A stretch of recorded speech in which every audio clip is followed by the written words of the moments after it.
You may have heard of this term Belt and Road Agreement. The Victorian government had signed these agreements with the Chinese government in 2018 under Daniel Andrews' leadership.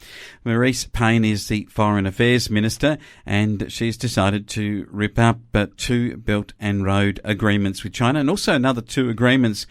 Let's just understand what the agreements are that have been cancelled by our Foreign Affairs Department.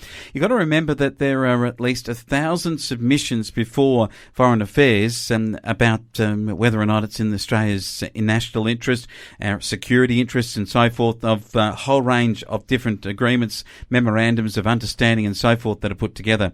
So here's what has been cancelled. The first is with the Islamic Republic of Iran.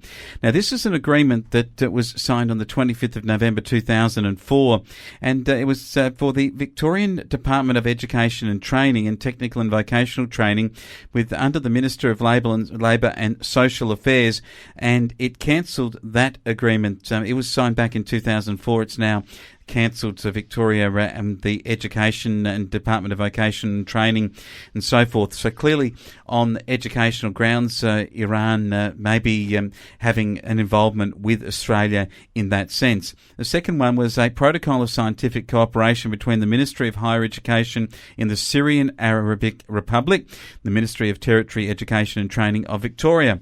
Again, a agreement made. This one's signed back on the 31st of March 1999. So they're the two really interesting ones, but the ones that are getting a lot of the press, the Memorandum of Understanding between the Government of Victoria and the National Development and Reform Commission of the People's Republic of China. This is the framework for the Silk Road Economic Belt and the 21st Century Maritime Silk Road Initiative, signed on the 8th of October 2018. And the second one that's been torn up by Marise Payne is the framework of agreement between the Government of Victoria and the National Development and Reform Commission of the People's Republic of China on jointly promoting the framework of the Silk Road Economic Belt and the 21st Century Maritime Silk Road, signed on the 23rd of October 2019. So in the national interest and the context of where the Federal Government's Department of Foreign Affairs, or DFAT, has determined that those four agreements that Victoria has signed with other countries, that those agreements do not meet the Australian security or the Australian position of benefit, and so as a result they have been cancelled.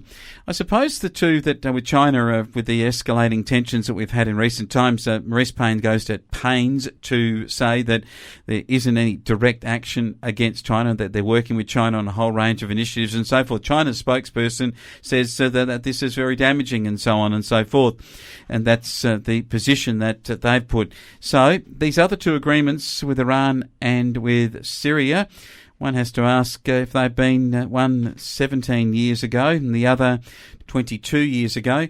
You'd question as to why the Department of Foreign Affairs and Trade have now decided that Victoria's agreements with Syria and Iran are to be cancelled after such a long time. I guess they know more about it than we do.